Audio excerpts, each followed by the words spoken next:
Andrew Talbot Bass, candidate for constituency number 8 for the People's Labour Party (PLP), is announcing plans for the constituency, including improvements in sporting and health facilities and improvements in water supply across several communities. Keon was once a town, so I'm going to bring it back. I will pave the roads in Hermitage Village. I will pave all those roads behind the gas station up there. I tell you, I will deliver my plan as part of a strong PLP team under the leadership of Dr. the Honorable Timothy Harris.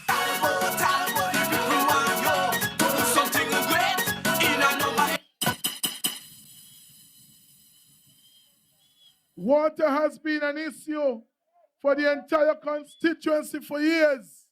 And I hear Jackie bawling about water too.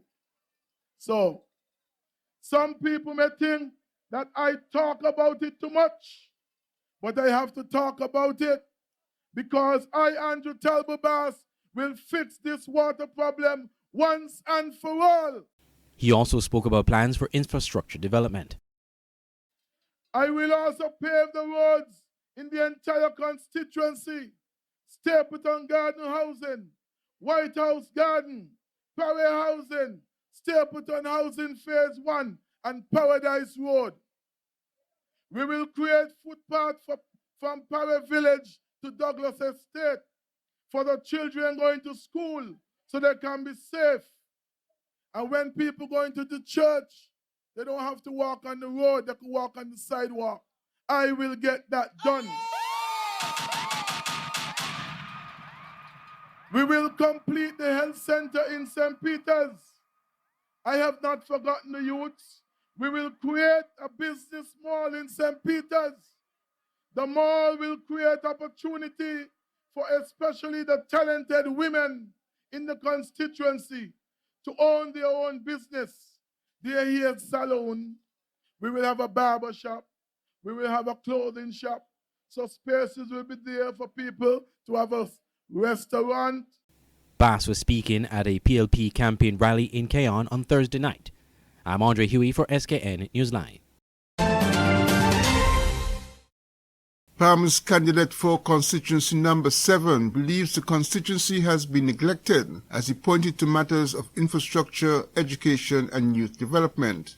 Speaking at a general meeting of the party in Lodge Village, 22nd July 2022, David Pell said the constituency has been neglected by the current representative for the constituency, PLP candidate Dr. Timothy Harris. According to Palmer's candidate, change is needed in order to resolve several issues and problems facing the area. And when I have to look at the playing field and the school right just a couple steps away from his house, you're at the school and look at the condition. Look at the playing field. No restrooms, no changing rooms, and no media rooms. The school needs fencing. And also, I was told it might even need students. We need rooms in the school, and it needs rooms right there in the play field. For changing, for privacy. If you go further, the roads need fixing. It also has neglect in agriculture. But I am telling you, vote Lincoln, David Pell, and all those will be repaired. All those will be fixed. Now, there are a lot of persons in that same constituency. You don't have to move too far. But when you look at his residence, what you see and compare to other persons, come on. We have to do better than that in this country. And I am saying in this constituency, I'm going to bring the help that the persons need in our constituency. One of the development I have is an economic plan. And therefore, with my economic plan and with the assistance of the next Prime Minister of this country, we will have upliftment in constituency number 7 and in Tabernacle, right where my opponent is. Most political parties have begun talking about their plans to fix problems and issues in the Federation. Glenn Bart reporting for SK Newsline. August 5th is Election Day, and SK Newsline, your #1 news source in St. Kitts and Nevis, has all the news, action and information on Election Watch, a webpage dedicated totally to all things election. Log on to www.sknewsline.com Click on Election Watch and stay tuned to all things elections, including live public meetings from the various political parties. All this leading up to the August 5th poll. Election Watch on SKN Newsline, your trusted news source for election 2022. When you're looking to sell, buy, rent, or manage a property, your answer has to be Diamond Real Estate and Management St. Kitts, Dreams. They provide oversight of real estate and physical property in St. Kitts and Nevis, perform regular maintenance, utility payments, and safety checks to ensure your property is well kept. Dreams manages and optimizes your rental listing, recruits tenants, and much more. Looking to sell that parcel of land or property, or dreaming of owning your own? Trust Dreams under the leadership and experience of its CEO, Velma Merchant. Many can attest to her professionalism and customer service. Diamond Real Estate Management St. Kitts. Call 663-7326 or visit their office at 15 Shadwell Industrial Estate, making your real estate dreams come true. The SKN Newsline website now offers you more news. Log on to www.sknnewsline.com for local, regional, and international news. You can also watch the latest newscast and keep abreast with news in sports, all from sknnewsline.com. That's www.sknnewsline.com. News at your fingertips.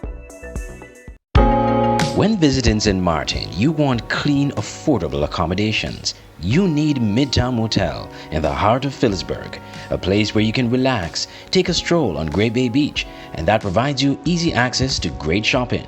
Midtown Motel, located on Front Street, Phillipsburg, St. Martin. Call Midtown Motel at 721-542-0614 and book your stay today. Come get your fresh smoothie at Master Mix Smoothie in Bastyr at 2 locations, the Bastyr Public Market or under the arch at the National Museum. Get a fresh, all-natural, healthy and tasty smoothie with flavors of your choice. Master Mix Smoothie knows the flavors that you like and mixes it all up for you the way you want it. Master Mix Smoothie, 2 locations, the Bastyr Public Market or under the arch at the National Museum. Master Mix Smoothie, always the real thing, always smoothie. Nestled between evergreen mountains and the Caribbean Sea on the island of St. Kitts is the Millhouse Guest House and Convention Center.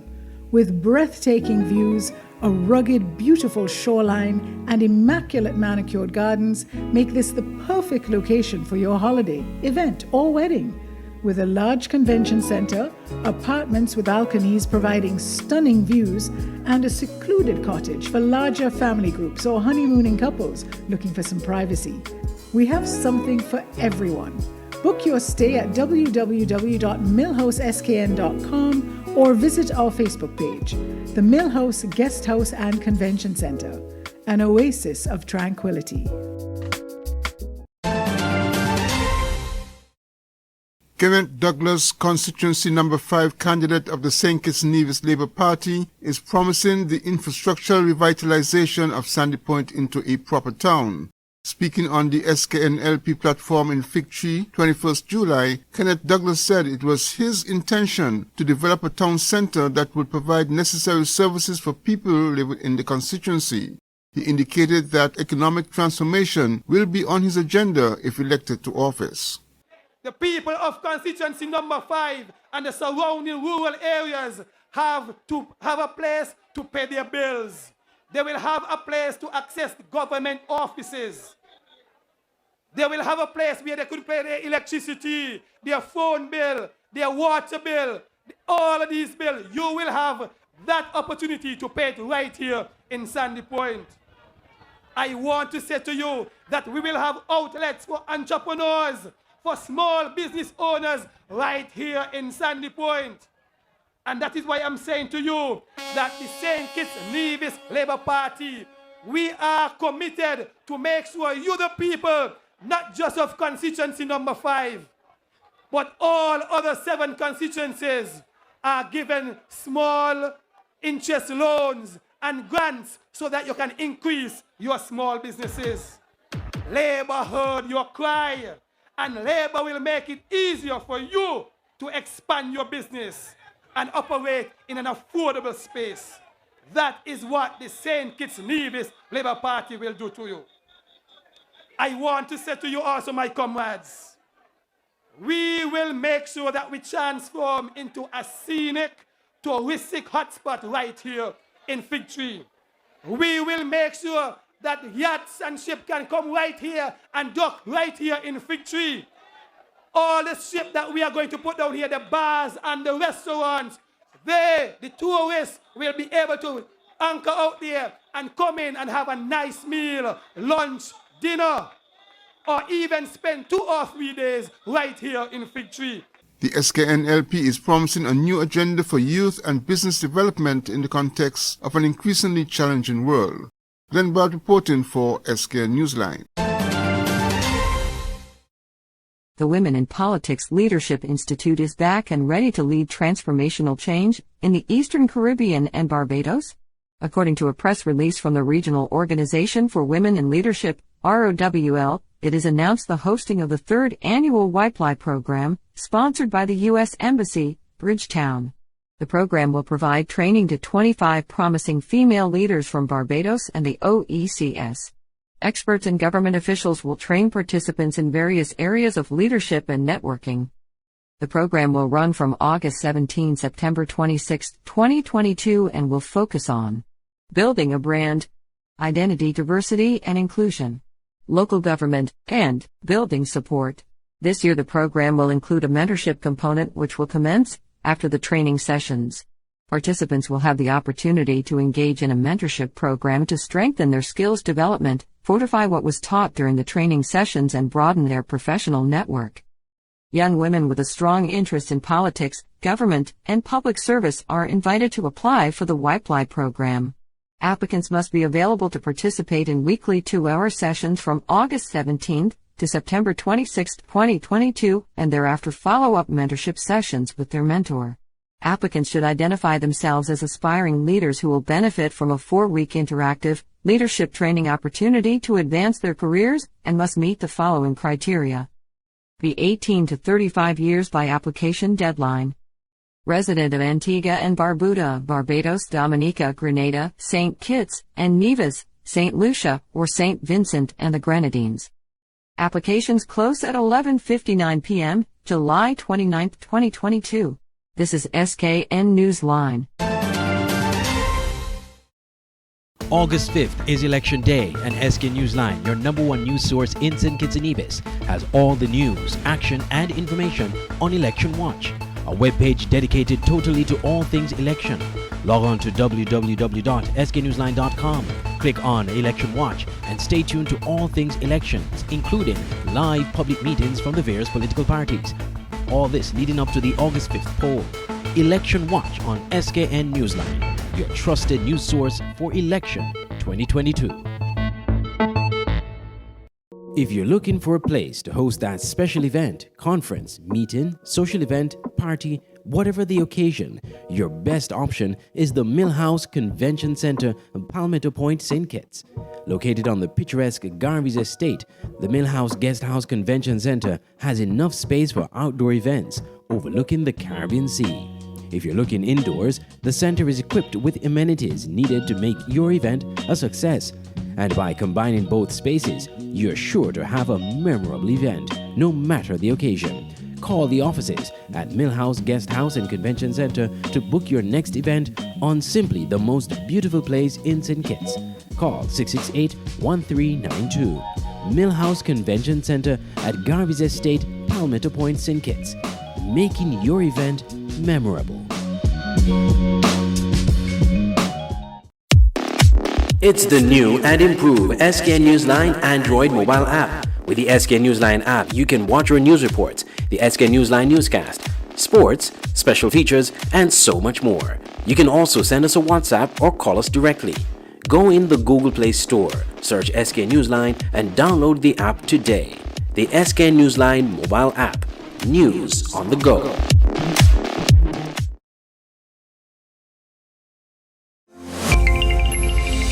An open interactive event can be described as tremendous, effective, on par with any conference around the world. From exhibitions to trade shows, corporate events to product launches, from press events to political functions. We are the secret sauce behind events that make you go, wow. We've staged multiple world-class events in the Caribbean and developed the skill to deliver quality in every detail, whether the event is live or fully virtual, or maybe even somewhere in between. At Open Interactive, we got your events covered. Get your free quotation today at www.madebyopen.com.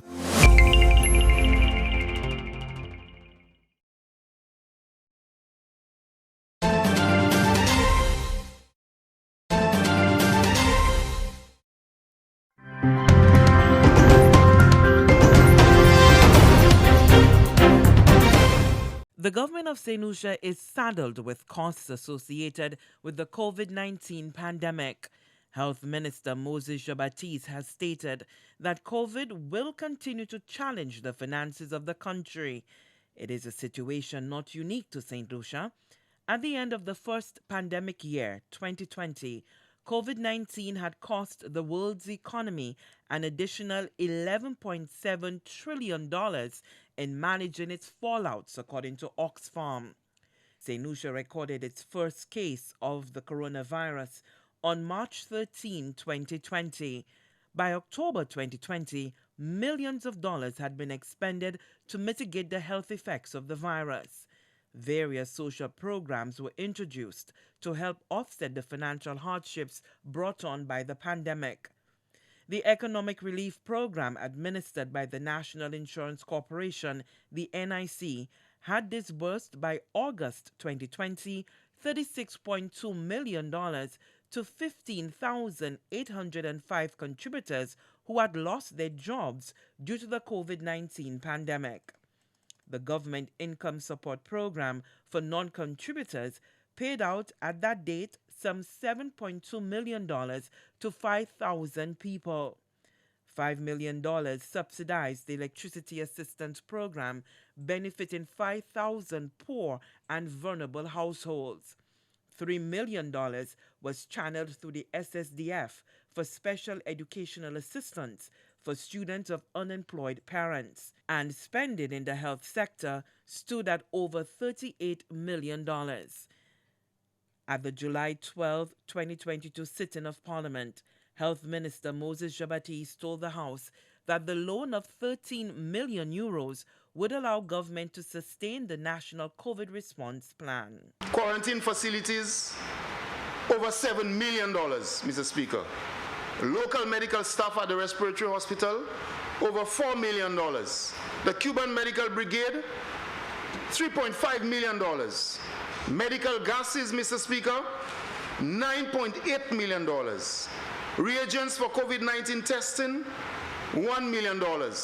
And other expenditure, rental, maintenance, transportation, and so on, $16 million. A total of $42,501,578. Minister Jean-Baptiste noted that the threat of COVID-19 is ever present, particularly as the economy opens with the staging of masquerade events like Carnival. We cannot at this stage disband our medical brigade. We cannot at this stage reduce significantly the staff at the respiratory hospital. Although we are approaching the end of the sixth wave, we know that because we have a decreasing transmission rate. Although we are approaching the end of the sixth wave, we note, Mr. Speaker, the emergence of new variants, of a new variant, a sub-variant of the Omicron. We also note, Mr. Speaker, that we continue to increase the number of social activities in our country like other countries in the world and in the Caribbean. And therefore, we'll need to strengthen our response. We need to strengthen our primary care to manage a possible seventh wave or eighth wave, or to manage a possible, God forbid, monkeypox wave. The minister further warned that there is a looming crisis of long COVID. Some people did not even have very serious symptoms. But many people are finding out months after that there are certain symptoms, certain things are developing, and they are working with their doctors to try to figure out what's happening. The literature is suggesting to us, Mr. Speaker, that long COVID is going to be a challenge for us. So that's why we tell people, some people say to you, this COVID is not, this COVID is, if I get that, I get well quickly and so on. But then we have to look out for long COVID, and therefore we continue to urge everyone to be vigilant. The €13 million loan from the European Investment Bank will also finance the strengthening of the Ezra Long Lab, establish isolation units in the north and south of the island, and support for the operations of the St. Jude Hospital. For the DBS News World, Lisa Joseph reporting. Right now, let's go back to the breaking news involving a large group of migrants who made it to Biscayne Bay today. We're talking about 150 to 200 people, including children, packed on that boat. Let's get right out to CBS 4's Ashley Dyer live at the Black Point Marina to tell us more. Ashley? Elliot, the people on board are believed to be Haitian. Now, the Coast Guard tells us they were all medically evaluated and given food and water. At this point, we know at least 2 women, a man and a child, were transported to a local hospital. Even though they know how dangerous this voyage can be, but they are willing to take it. This morning, a boater spotted a grounded sailboat tightly packed with migrants near Boca Chica in Biscayne Bay. These ventures are inherently dangerous. Essentially, these vessels are typically not necessarily seaworthy. They're grossly overloaded. They don't have proper safety gear. It's a dangerous journey thousands are continuing to make. It is human for these families to try to risk everything to make it to the land of the free where they can be safe. Customs and Border Protection air and marine units were on scene, as well as Miami-Dade Police and Fire Rescue. Crews say there may be more than 200 people packed onto this sailboat. But we don't know the exact number of people that are on that vessel, because there could be people below. Ryan Estrada, a spokesperson for the Coast Guard, says migrant missions are happening more and more. We asked him what happens next. Today, they'll be interdicted, and we'll work on getting them on Coast Guard vessels in preparation for either a repatriation or return to their country. But Haitian activist Marlene Bastier says sending these people back to Haiti is like sending them into a war zone. They cannot be deported to a country that even the State Department claimed is one of the most dangerous these days. Immigration attorneys we spoke with say the migrants should be given a credible fear interview, which could result in some of them being able to remain in the U.S. That decision is made on a case-by-case basis. We have to address the root causes of this migration, the root causes. And right now, people are leaving because they want to find safety. And ahead at 6, we're looking more into the violence happening in Haiti right now that's prompting these dangerous voyages. Live in South Miami, Ashley Dyer, CBS 4 News.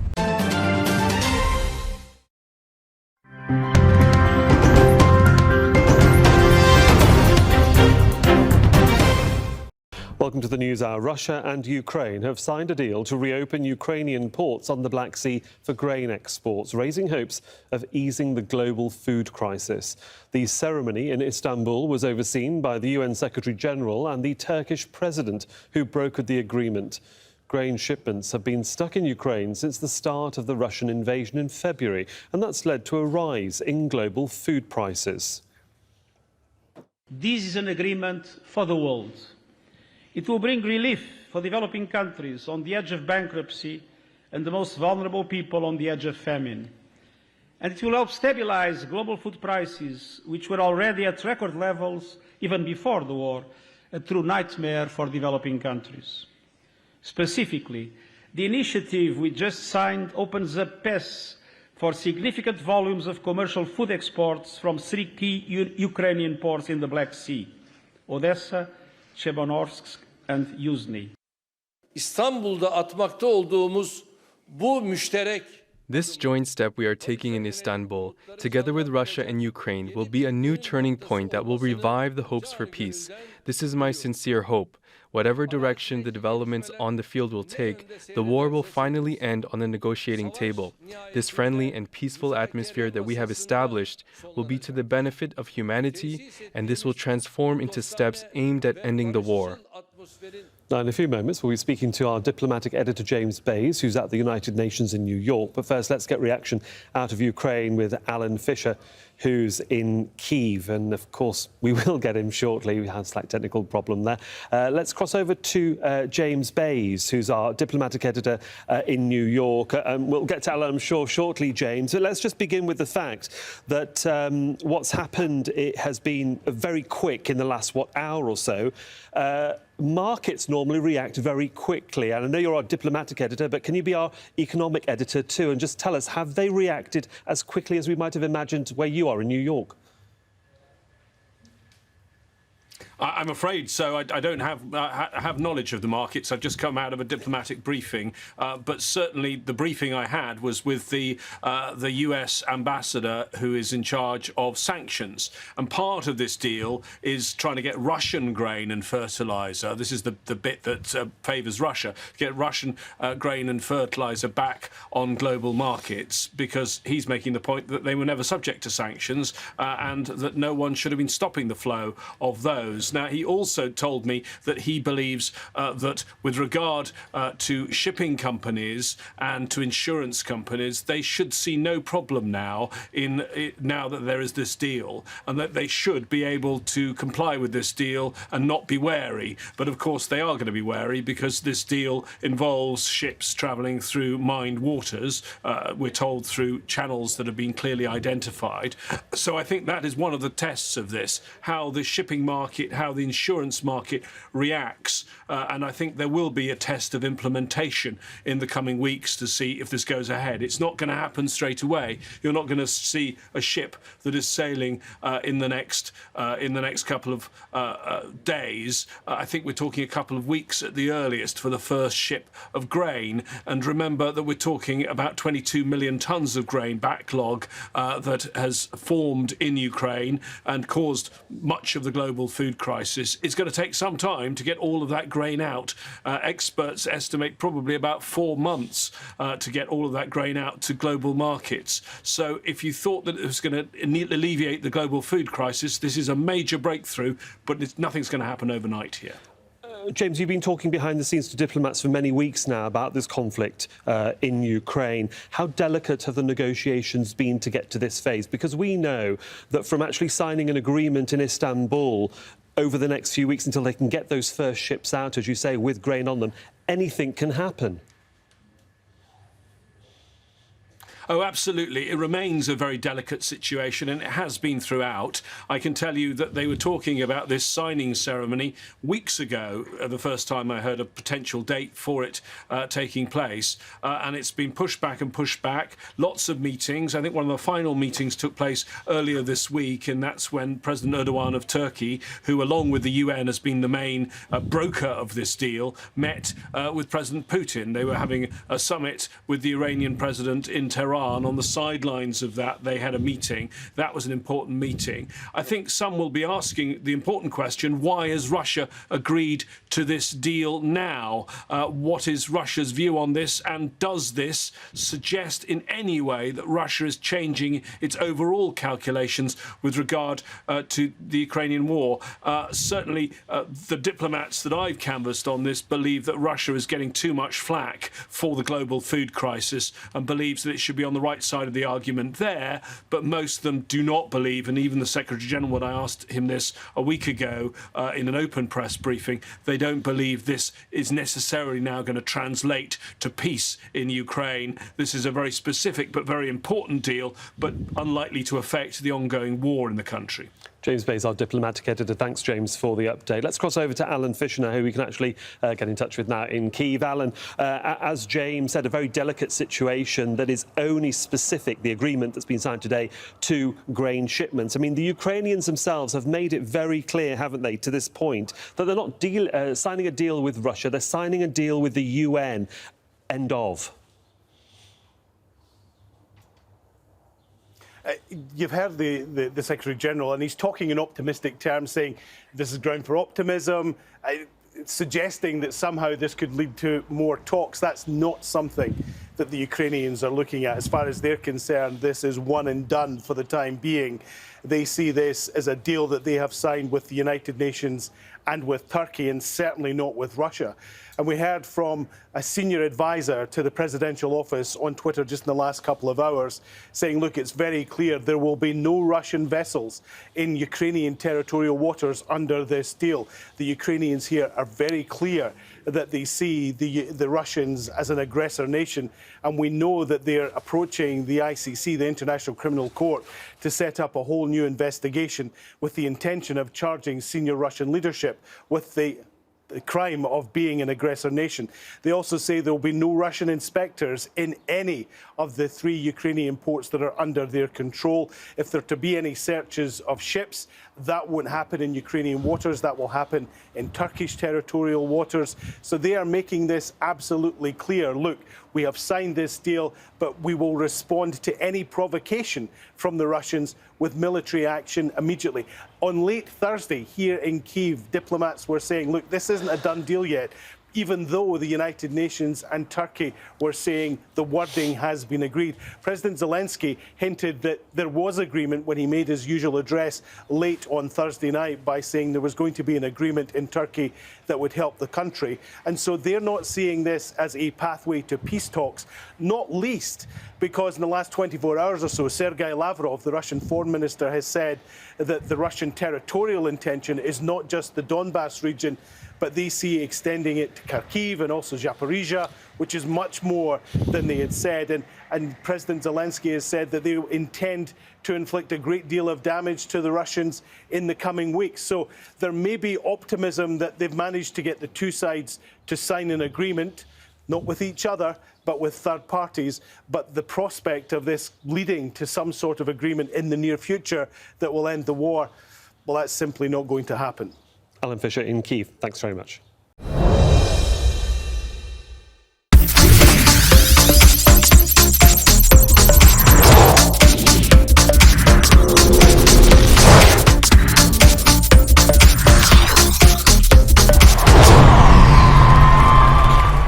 The United States has won the CONCACAF Women's Championship title, and Jamaica finished with bronze after 2 tight matches on Monday in Monterrey. The USA took a 1-0 win from their match with Canada to claim their 9th CONCACAF Women's title. After a goalless first half, Alex Morgan's 78th minute penalty proved decisive. They have now qualified for the 2023 World Cup, 2024 Olympics and the 2024 CONCACAF Women's Gold Cup. It was the USA's 3rd consecutive title since Canada last won the competition in 2010. Only 2 teams have won the 11 titles up for grabs since 1991. Canada are a distant second with 2 trophies. The Reggae Girls also took a 1-0 win in the 3rd place match. Costa Rica's resistance was staunch, but after forcing extra time, Kalissa Van Zanten finally broke the deadlock in the 102nd minute. Jamaica and Canada will now play each other for a spot in the Paris 2024 Olympic Games.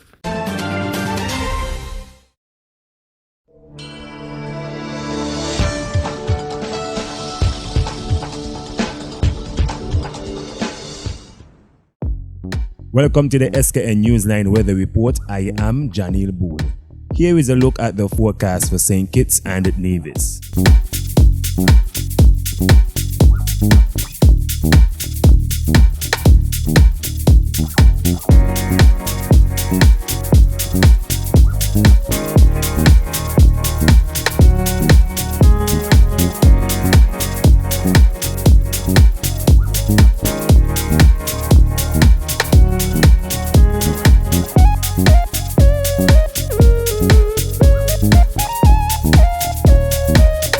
For a more detailed weather report, visit our website at www.sknnewsline.com.